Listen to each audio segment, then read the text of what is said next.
août 2020. Jean Genet, le théâtre comme farce comique. Le Balcon est une pièce de théâtre écrite par Jean Genet en 1956. Elle est créée en 1960 dans une mise en scène de Peter Brook. C'est une pièce célèbre, souvent présentée au public. Le Balcon est le nom d'un bordel que tient Madame Irma. Lorsque le premier tableau commence, au dehors, mais y a-t-il un véritable au dehors à la scène du bordel? Au dehors donc, c'est la révolte. La ville progressivement tombe aux mains des insurgés. Le Balcon est célèbre pour ses 38 salons. Dans chacun, il y a des représentations, des séances, des cérémonies graves, comme dit Irma. Là, les clients, avec la complicité d'une prostituée, endossent notamment les attributs symboliques des fonctions de pouvoir. Tel petit vieux fait l'évêque et confesse une pécheresse, un autre fait le juge et condamne une voleuse, un dernier fait le général, et la fille devient sa jument. Comme le note Jacques Lacan, qui commande cette pièce dans son séminaire du 5 mars 1958, je cite, « Tous ces personnages représentent donc des fonctions par rapport auxquelles le sujet se trouve en quelque sorte aliéné. À cette parole, dont il se trouve le support, a une fonction qui dépasse de beaucoup sa particularité.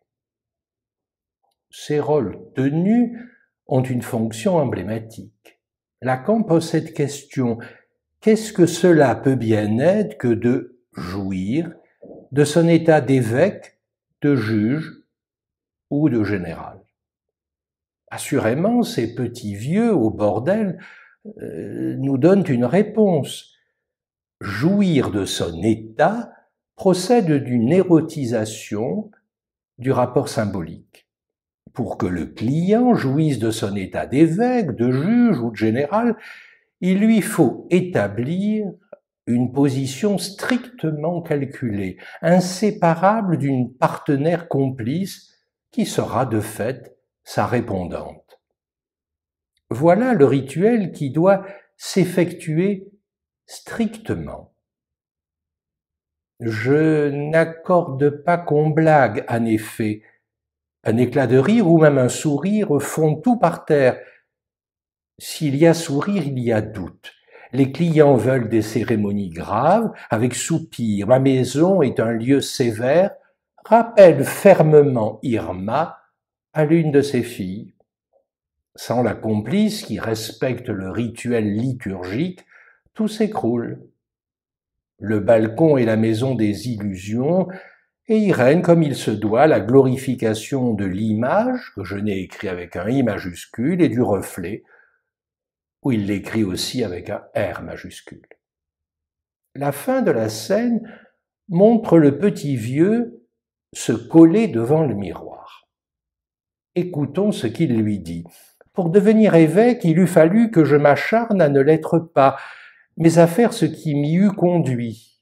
Devenu évêque, afin de l'être, il eût fallu que je ne cesse de me savoir l'être pour remplir ma fonction. Une fonction est une fonction.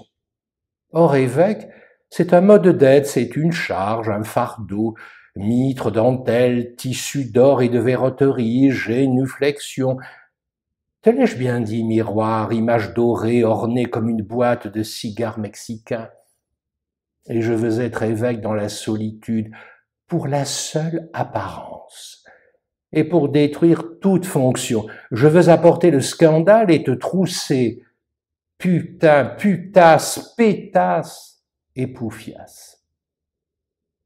Ce qui fait dire à Lacan que dans cette pièce, les différentes formes de l'idéal du moi sont passées au jeu de massacre du grotesque, de la caricature, de la parodie, de la farce, et même de la clownerie. On repère par là ce que réalise désormais l'écriture fine de Genet, la caricature et la parodie de l'imaginaire dans sa gonfle phallique, en ceci qu'elle est prise au miroir. Lacan insiste, le balcon est un chef-d'œuvre, comique, au même titre que l'école des femmes de Molière ou les pièces d'Aristophane. Pourquoi comique? En cette période de révolte, voire de révolution, celui qui est chargé de maintenir l'ordre, de faire que chaque chose reste à sa place, a toute son importance. Il occupe une position clé, personnage, pivot central du drame de Genet, précisera Lacan. Ce personnage, on s'en doute, c'est le chef de la police, qui a été l'amant de Madame Irma. En arrivant au bordel, le chef, sûr de lui, sait qu'il joue son avenir. Il le dit, la situation est de plus en plus grave. Heureusement. Le château royal est cerné, la reine se cache, la ville est à feu et à sang, donc je joue ma chance aujourd'hui même. Cette nuit, je serai dans la tombe ou sur le socle. Mais ce qui l'obsède vraiment, c'est autre chose. Y a-t-il, se demande-t-il, un client qui veut être le chef de la police?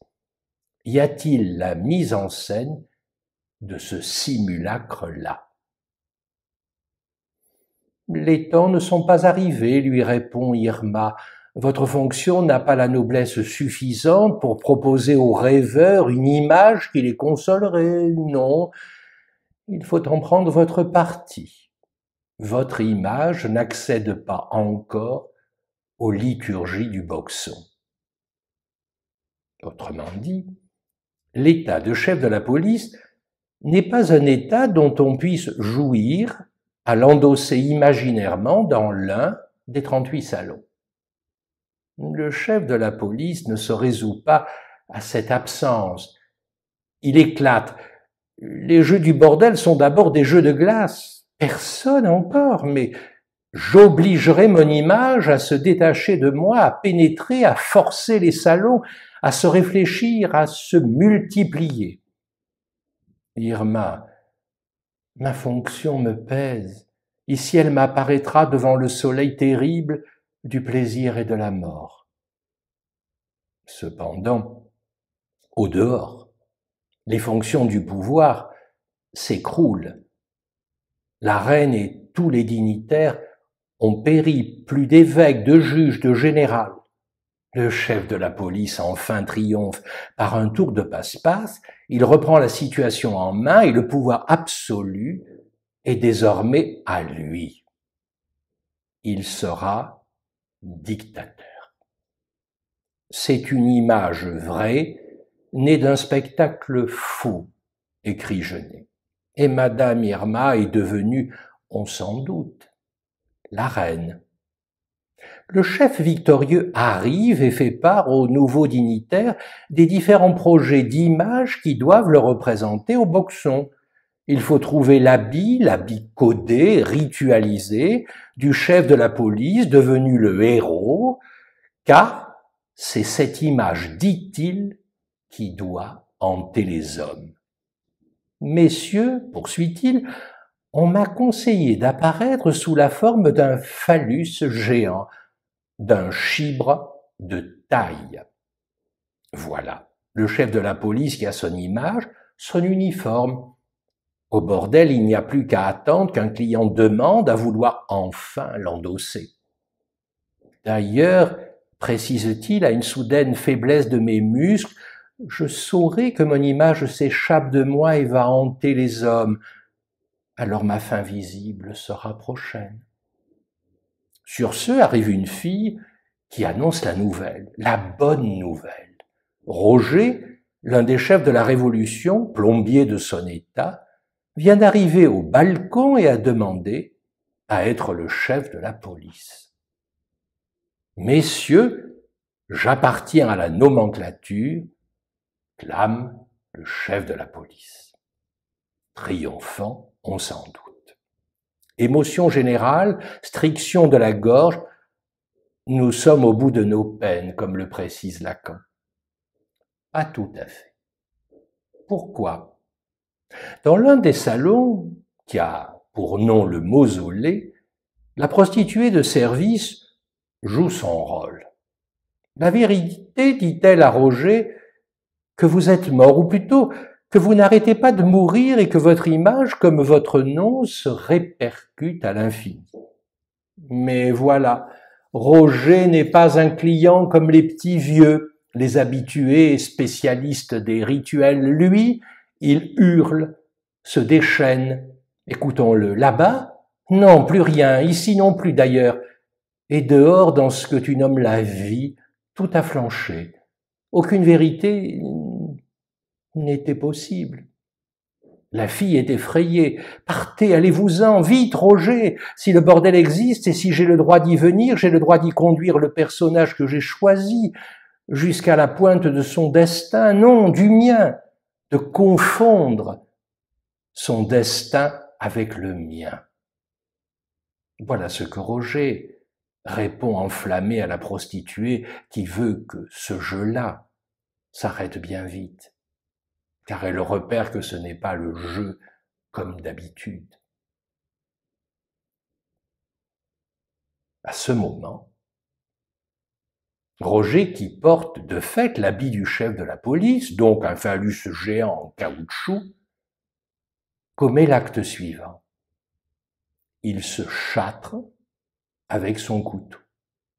Le préfet de police, devenu comme on sait dictateur, qui voit la scène grâce à un système compliqué de jeu de miroir, s'exclame « Bien joué, il a cru me posséder !» Je n'ai note pour le jeu de l'acteur. Il porte la main à sa braguette, soupèse très manifestement ses couilles et, rassuré, pousse un soupir. Les miennes sont là. Alors qui de nous deux est foutu, lui ou moi? Et si dans chaque bordel du monde entier mon image est échâtrée, moi, je reste intact, messieurs. Une image de moi va se perpétuer en secret. Mutilée? Une messe basse pourtant sera dite à ma gloire. C'est cette scène qui rétroactivement donne tout son ressort comique à la pièce. C'est il faut saisir parce qu'il y a castration, ici réalisée comme émasculation, que le phallus peut à nouveau être promu à l'état de signifiant.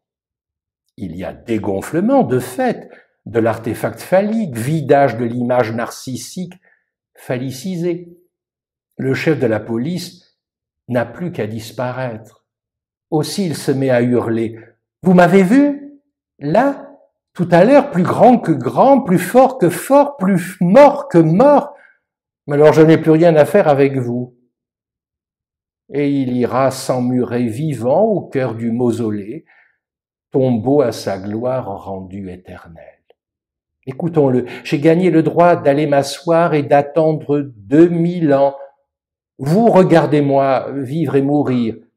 Pour la postérité, feu. D'un côté, le phallus promu au rang de signifiant qui fait tenir l'ordre symbolique, comme le montre la psychanalyse dans les termes là de Jacques Lacan, de l'autre la gonfle phallique parodiée du dictateur qui se confond avec le tombeau qui le contient, embaumé et éternisé pour la postérité. Le vrai chef de la police est devenu une figure que je n'ai écrit avec un F majuscule, c'est-à-dire une image, un reflet, et à ce titre il est imaginairement, j'insiste imaginairement, mort.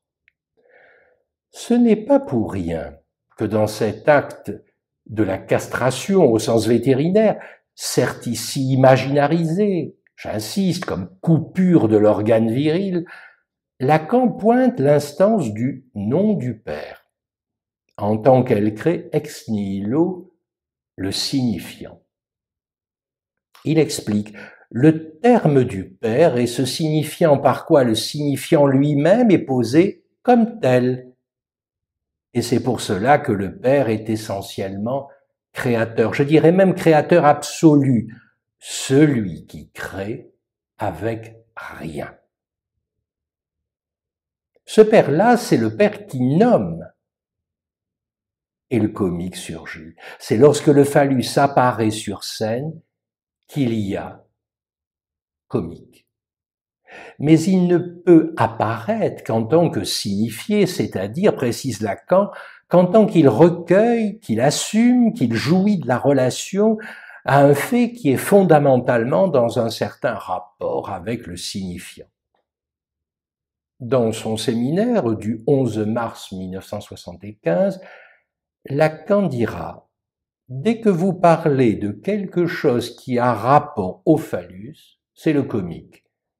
Le phallus est un comique, comme tous les comiques, triste. »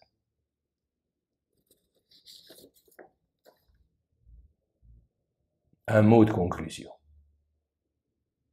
L'écriture de Genet, dans son balcon, en peinturlurant l'emblème phallique, rend d'autant plus visible sa fonction symbolique.